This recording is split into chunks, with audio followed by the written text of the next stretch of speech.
Agama tidak melarang sesuatu perbuatan kalau perbuatan itu tidak merusak jiwa. Agama tidak menyuruh kalau suruhan tidak membawa selamat dan bahagia jiwa. Air mata berasa asin itu karenanya air mata adalah garam kehidupan. Bahwasanya air mata tiadalah ia memilih tempat untuk jatuh, tidak pula memilih waktu untuk turun.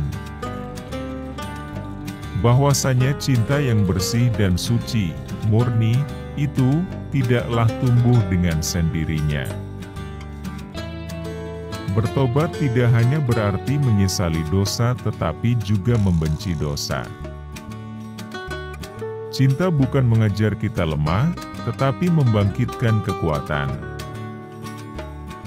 Cinta bukan mengajar kita menghinakan diri, tetapi menghembuskan kegagahan. Cinta bukan melemahkan semangat, tetapi membangkitkan semangat. Jangan takut jatuh, karena yang tidak pernah memanjatlah yang tidak pernah jatuh.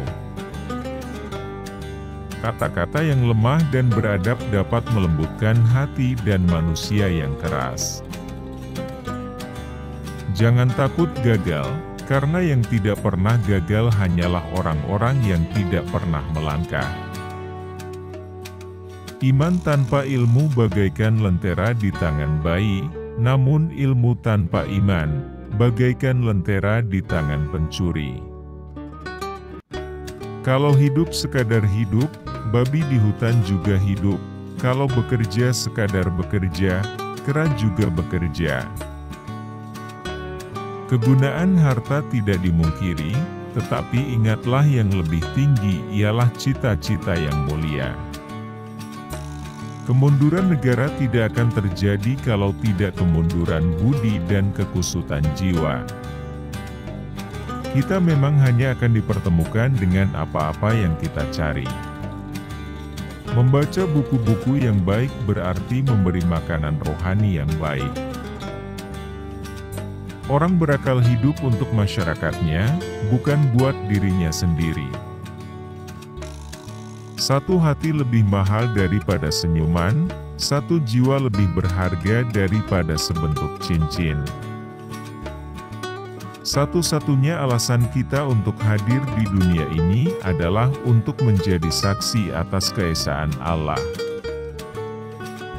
Tali yang paling kuat untuk tempat bergantung adalah tali pertolongan Allah. Tegakkan cita-cita lebih dahulu sebelum berusaha.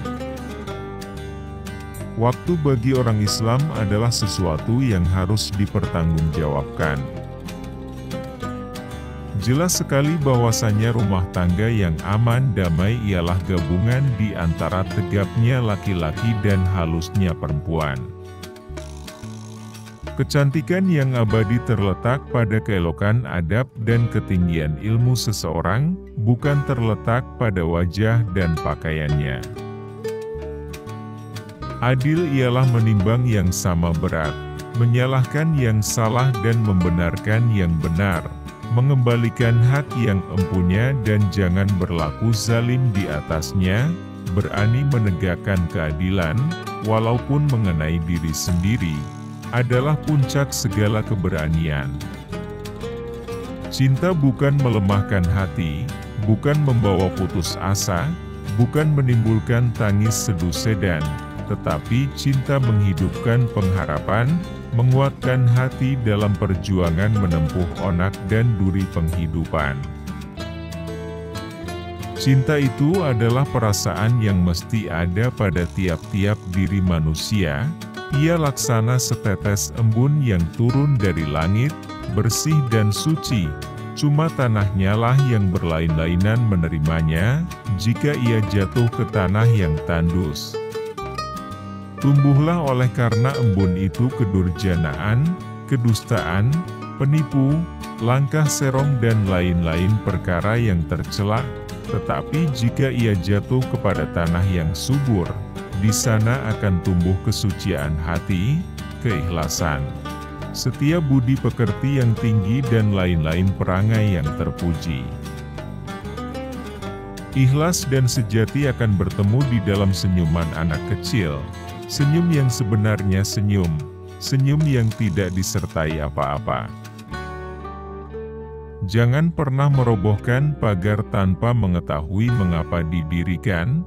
Jangan pernah mengabaikan tuntunan kebaikan tanpa mengetahui keburukan yang kemudian Anda dapat. Jangan takut salah, karena dengan kesalahan yang pertama kita dapat menambah pengetahuan untuk mencari jalan yang benar pada langkah yang kedua. Kehidupan itu laksana lautan. Orang yang tiada berhati-hati dalam mengayuh perahu, memegang kemudi dan menjaga layar, maka karamlah ia digulung oleh ombak dan gelombang, hilang di tengah samudera yang luas, tiada akan tercapai olehnya tanah tepi. Lebih banyak orang menghadapi kematian di atas tempat tidur daripada orang yang mati di atas pesawat. Tetapi kenapa lebih banyak orang yang takut mati ketika menaiki pesawat daripada orang yang takut menaiki tempat tidur? Salah satu penterdilan terkejam dalam hidup adalah membiarkan pikiran yang cemerlang menjadi budak bagi tubuh yang malas, yang mendahulukan istirahat sebelum lelah.